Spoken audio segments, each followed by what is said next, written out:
Il est 13h à Conakry. Merci de votre fidélité. Bienvenue dans ce journal dont voici les titres. Renforcement de la coopération entre la Guinée et le Bénin. L'ambassadeur de Guinée a présenté ses lettres de créance au président Patrice Talon. Les deux hommes ont évoqué des questions de coopération bilatérale. On fera le point tout à l'heure dans ce journal. Des manuels scolaires mis gratuitement à la disposition des écoles se retrouvent sur les marchés. Un acte contraire à la volonté des autorités et qui sape les efforts en faveur des élèves du pays. On va tenter de comprendre cette pratique dans un instant. Le CHU, donc, dans l'élan de la refondation, le centre hospitalier offre des soins gratuits à plusieurs de ses malades. Un geste qui soulage les patients et qui place le social au cœur des actions de l'hôpital. Voilà pour le sommaire. Bonjour à tous. L'ambassadeur de Guinée au Bénin présente donc ses lettres de créance au président Patrice Talon. C'est un document par lequel le chef de l'État, général Mamadi Doumbouya, l'accrédite auprès de son homologue. Les deux hommes ont par la suite eu un entretien au cours duquel ils ont affirmé leur volonté de renforcer la coopération entre la Guinée et le Bénin. Mamadou Saliouba. Entre ces deux pays existe une coopération vieille de plusieurs décennies. Une coopération que se propose de réactualiser l'ambassadeur Siaka Sissoko. Le diplomate guinéen entre officiellement en fonction auprès du président Patrice Talon avant de lui transmettre les salutations de son homologue, le général Mamadi Doumbouya, président de la République de Guinée, chef de l'État. La cérémonie a donné lieu à un tête-à-tête au cours duquel le président béninois a affirmé son engagement à renforcer sa coopération bilatérale avec Conakry. D'abord, nous avons réitéré les relations historiques d'amitié et de fraternité entre nos deux pays. Et ensuite, nous avons évoqué les différentes pistes. Disons, on a déjà une coopération, mais comment raffermir les relations de coopération que nous avons déjà entre nos deux pays dans divers domaines, notamment dans le domaine de l'éducation, l'enseignement supérieur, à travers des programmes d'échange interuniversitaires. Nous avons également évoqué la nécessité de renforcer la coopération en matière de défense et de sécurité. Plus de 1000 Guinéens vivent au Bénin. L'ambassadeur Siaka Sissoko a prévu de les rencontrer dans les prochains jours pour les écouter et les exhorter à s'engager pour leur pays. Diplômé de l'Institut de politique et de gestion du développement de l'Université d'Anvers en Belgique, le diplomate guinéen a 3 pays sous sa juridiction, le Nigeria, le Tchad et le Bénin. Il est également le représentant permanent de la Guinée auprès de la CEDEAO. Et pendant ce temps, à New York, la ministre en charge de la promotion féminine était en conclave. Une rencontre pour parler des mécanismes nationaux pour l'égalité du genre et l'autonomisation des femmes. Les avancées obtenues dans le cadre de cette lutte ont été également exposées. Mohamed De Camara est notre envoyé spécial à New York. Au cours des travaux de la 69e session sur la condition des femmes, ici au siège des Nations Unies à New York, des communications des ministres sont axées sur le renforcement des mécanismes nationaux pour l'égalité du genre et l'autonomisation des femmes. Consciente des enjeux cruciaux liés à l'égalité du genre et à l'autonomisation des femmes, la République de Guinée a créé et rendu opérationnel des mécanismes ambitieux au cours des dernières années. Les autorités du pays, sous le leadership du président de la République, ont renforcé les dispositifs existants et en ont initié d'autres. Au plan institutionnel, le renforcement des attributions de la Direction nationale dédiée exclusivement à la promotion des femmes et au genre, la création et l'opérationnalisation d'un fonds d'appui aux activités économiques des femmes et filles, l'adoption de la politique nationale genre 3 en qualité de référentiel des interventions à l'échelle nationale, le renforcement des attributions des services genre équité au sein de tous les départements ministériels, la mise en place du Conseil national des femmes qui fédère l'ensemble des organisations de la société civile, les groupements et coopératives de femmes. Au plan programmatique, le démarrage des opérations de financement des organisations et micro-entreprises féminines sous forme de dons et prêts suivant le niveau de vulnérabilité. Pour les autorités du pays, garantir l'égalité du genre et l'autonomisation des femmes, c'est encourager le développement socio-économique du pays. Je voudrais mentionner que l'égalité de genre et l'autonomisation des femmes ne sont pas seulement des impératifs moraux, mais aussi les conditions essentielles au développement durable et inclusif de notre pays. La délégation guinéenne, à travers cette déclaration, a réitéré son engagement à promouvoir davantage des questions de l'égalité du genre et de l'autonomisation économique des femmes. Retour en Guinée pour dire qu'il y a quelques jours, plusieurs cadres ont bénéficié de promotions au sein du ministère de l'Information et de la Communication. Pas de temps à perdre, ces cadres ont été installés dans leurs fonctions. Ils remercient le président de la République pour la confiance et s'engagent à travailler pour le bien de tous les Guinéens. Amadou Baïlo Bari. Dans un décret rendu public le 14 mars 2025, plusieurs cadres ont été nommés à des postes de responsabilité au ministère de l'Information et de la Communication. L'installation de ces cadres promus a eu lieu ce lundi 17 mars dans la grande salle de production de la RTG Coleman. Remerciant le chef de l'État pour la confiance qu'il a placée en eux, ces promis expriment leur détermination à bien accomplir la mission qui leur est assignée. Son Excellence le général Mamadi Doumbouya, président de la République, qu'il en soit vivement remercié pour la confiance placée en ma modeste personne.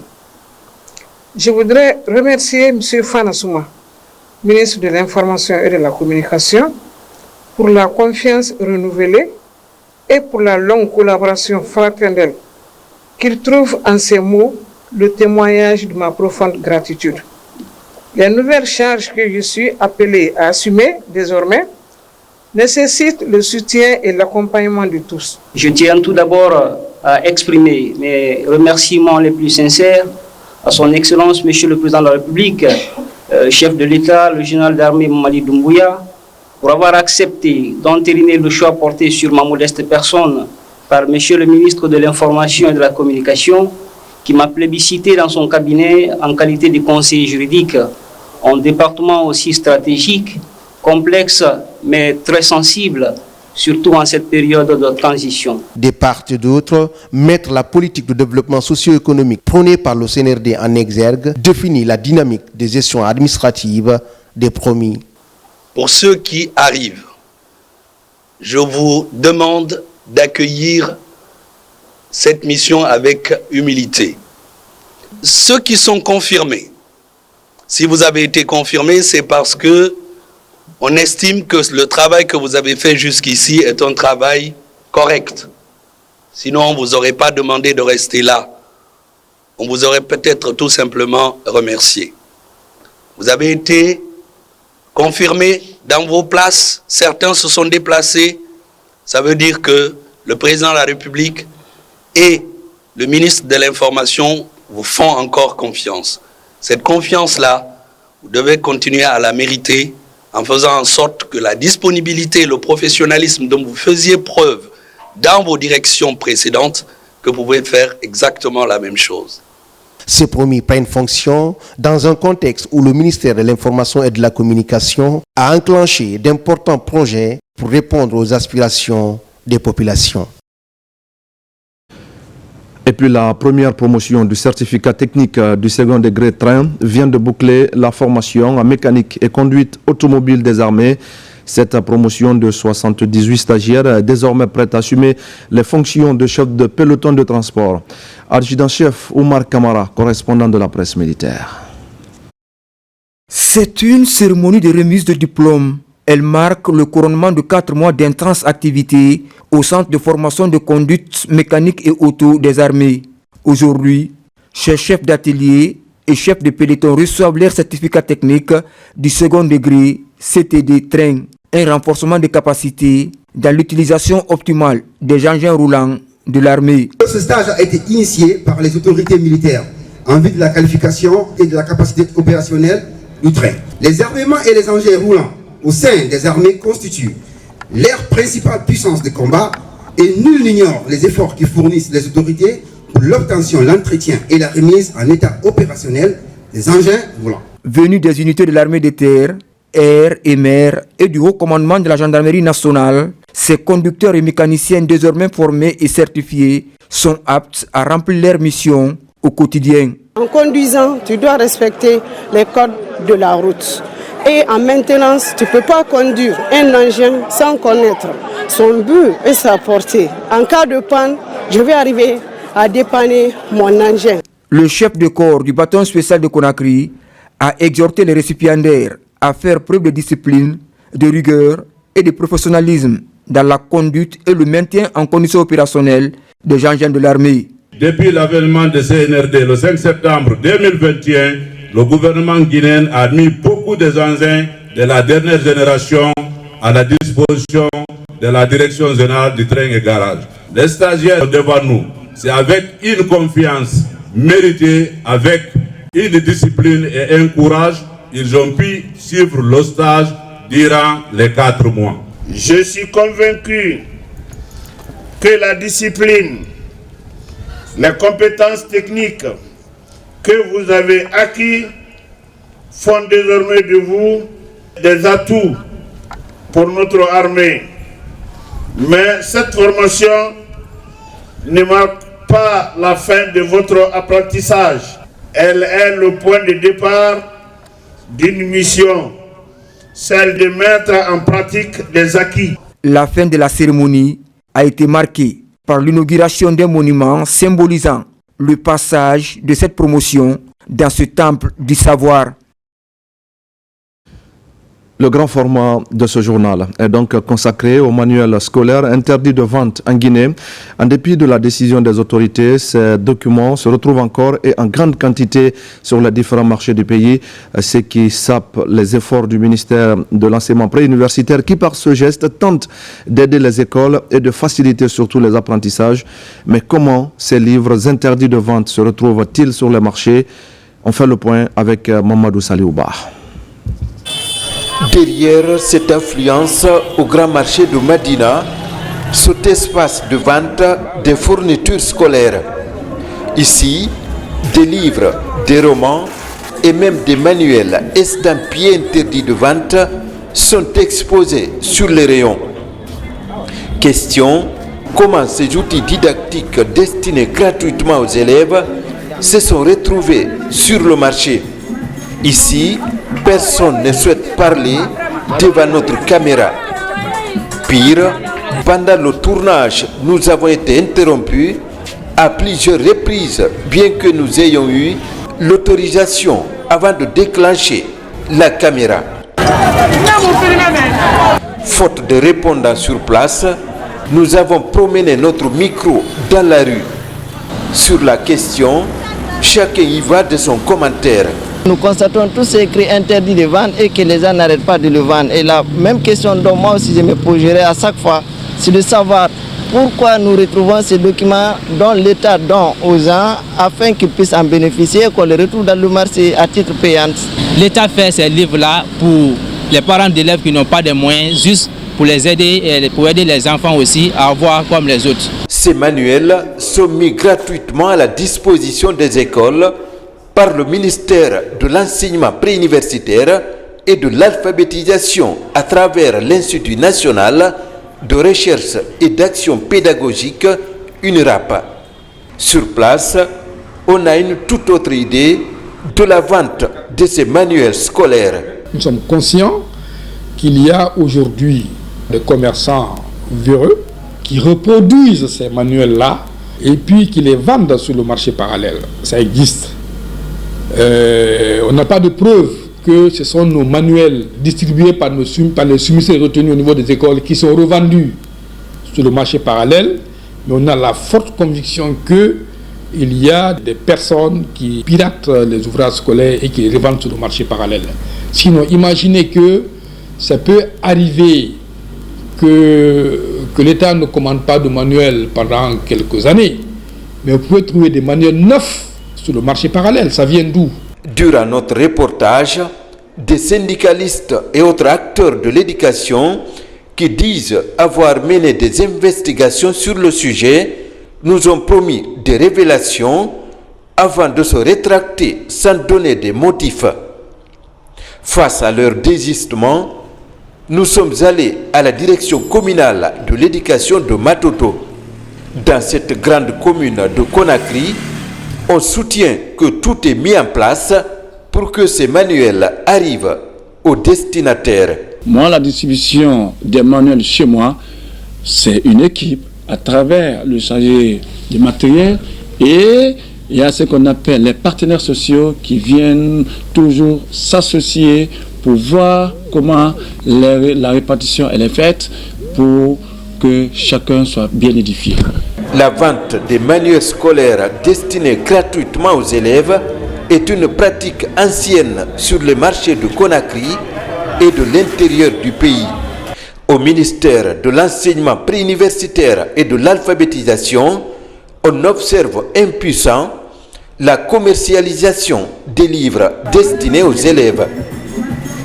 Lors de son passage dans l'émission On fait le point de la télévision nationale, le chef du département s'est contenté d'une dénonciation formelle de la pratique. C'est un gros trafic, hein. C'est pas c'est pas 2-3 individus qui c'est un réseau. C'est un réseau, c'est beaucoup d'argent, mais les services compétents travaillent effectivement à pouvoir petit à petit, comme ils l'ont fait pour les médicaments illicites, ils sont en train de le faire aussi pour les manuels scolaires et tout ça. Pour les commandes faites pour l'année dernière et cette année ne sont pas des grosses commandes.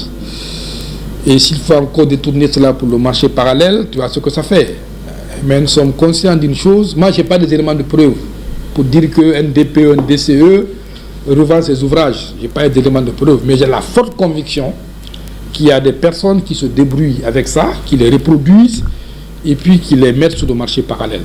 En attendant une réelle volonté pour mettre fin à la vente des manuels scolaires destinés gratuitement aux élèves, ces livres continuent d'inonder les marchés du pays au su et au vu de tous, mais surtout au détriment des élèves et du système éducatif guinéen. Et c'est donc un dossier à suivre. Les travaux de construction des locaux de la direction régionale du Trésor sont lancés à Boké. Plusieurs cadres étaient mobilisés pour cette initiative portée par le ministère de l'économie et des finances. L'objectif est d'améliorer les conditions de travail des cadres affectés de la région et d'offrir un service de qualité aux citoyens. Younous Atawel Kamara. Voici le bâtiment qui désormais va abriter la direction régionale des impôts de Boké.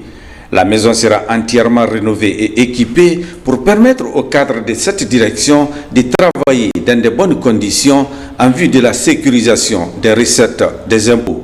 L'objectif principal, c'est d'élargir l'assiette mieux afin d'optimiser les recettes fiscales.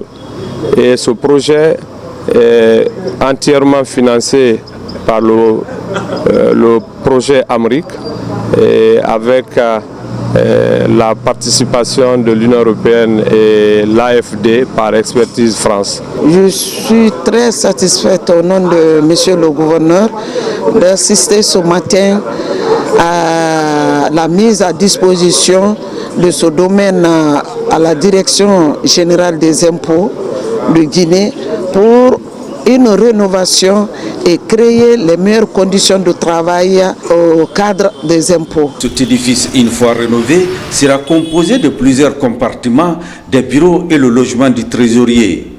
Une source de motivation pour les cadres dans l'accomplissement de leurs tâches dans la région de Boké. Au nom de l'AFD, nous sommes vraiment contents ce matin d'être là et nous pensons que dans 5 mois, nous pouvons être là pour la réception de ce SIM rénové avec tout le confort qu'il faut pour les agents du SIM. Le coût de réalisation de ce bâtiment est de 260 000 €. Il est financé par le projet d'appui à la mobilisation des ressources intérieures et corps de contrôle Américain. Protection des écosystèmes avec le projet Natura Guinée. Le projet a été lancé il y a juste une année. Ces acteurs se retrouvent donc pour tirer un premier bilan. Il s'agit d'évaluer le chemin parcouru et de se projeter sur des actions à entreprendre. Mohamed Alpha Baldé. Un an après le lancement de ces activités à travers le pays, le projet Natura Guinée fait le point sur les actions réalisées et celles en cours. L'ensemble des acteurs impliqués se concerte. Les premiers résultats déjà visibles sur le terrain sont communiqués. Les résultats du projet sont perceptibles déjà. Notamment, on peut citer l'accroissement rapide des capacités de la Brigade nationale de lutte contre la criminalité faunique et floristique, qui connaît une montée en puissance depuis son opérationnalisation, avec un nombre record en 2024 de cas de fraude arrêtés et de dossiers en justice. Un an après la mise en œuvre du projet, il est temps d'évaluer l'impact sur deux zones clés de Natura Guinée, le parc du Badiar et le Pinceli Soya Saboya. Des patrouilles de surveillance à la lutte contre la coupe illicite de bois ont permis, avec les agents de l'Office guinéen des parcs nationaux et réserves de faune et ceux de la Brigade nationale, la saisie de 25 machines d'orpaillage, 11 tronçonneuses, des fusils de chasse et plus de 2000 madriers dans les aires protégées du parc national du Badiar et le futur parc Pinceli Soya Saboya. Par exemple, il y a eu plusieurs saisies d'exploitation des bois illégales. Et du côté des Pinceli Soya, il y a eu la production de 5000 litres de miel ainsi que la mise en place de foyers améliorés sur plus de 300 ménages. A rappeler que plus de 10 000 personnes, dont environ 5 000 femmes, ont bénéficié de formations comme celle portant sur la gestion des parcs nationaux, des pratiques agroécologiques et de gestion des feux de brousse. C'est une bonne nouvelle pour les acteurs de la filière manioc. En Haute-Guinée, plusieurs usines de transformation pourront bientôt sortir de terre. Une mission d'évaluation est sur le terrain à Mandiana et à Sigiri. Elle doit valider les sites qui doivent abriter ces unités de transformation. Djamokaba. Dans la savane guinéenne, plusieurs sites sont choisis pour abriter des plateformes de transformation du manioc, du maïs, du soja et d'autres produits alimentaires. Après les études de faisabilité, l'heure est à la validation des sites avant le démarrage des travaux dans les communes rurales de Sokuruba, dans Mandiana, et de Nyandankura, dans Sigiri. C'est une lueur d'espoir pour intensifier la chaîne de valeur des différentes filières agricoles. Ce projet va transformer cette zone en un véritable pôle industriel agroalimentaire, créant ainsi des milliers d'emplois directs et indirects, au minimum 30 000 emplois. Chaque producteur affilié bénéficiera d'un préfinancement complet, semences, intrants, matériel agricole, formation technique et digitalisation de la production. Notre mission va être de sorte que les producteurs se mobilisent pour que la matière première qui est demandée par l'usine soit destinée à l'usine à temps et au moment. Derrière cette révolution, la Société coopérative ouvrière de développement agroalimentaire et artisanale, en partenariat avec le Fonds pour le développement industriel des PME, engagée à créer des opportunités.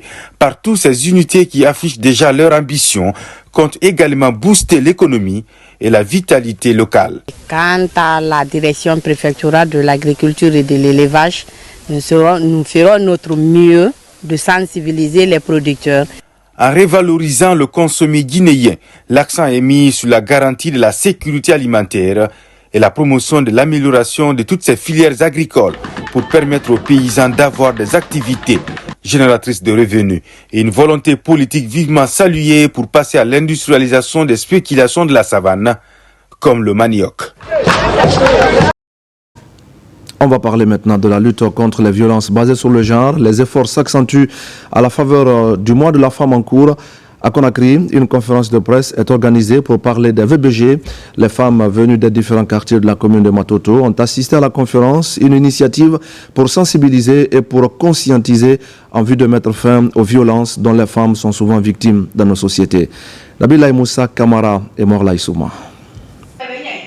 Les violences faites aux femmes demeurent un problème mondial.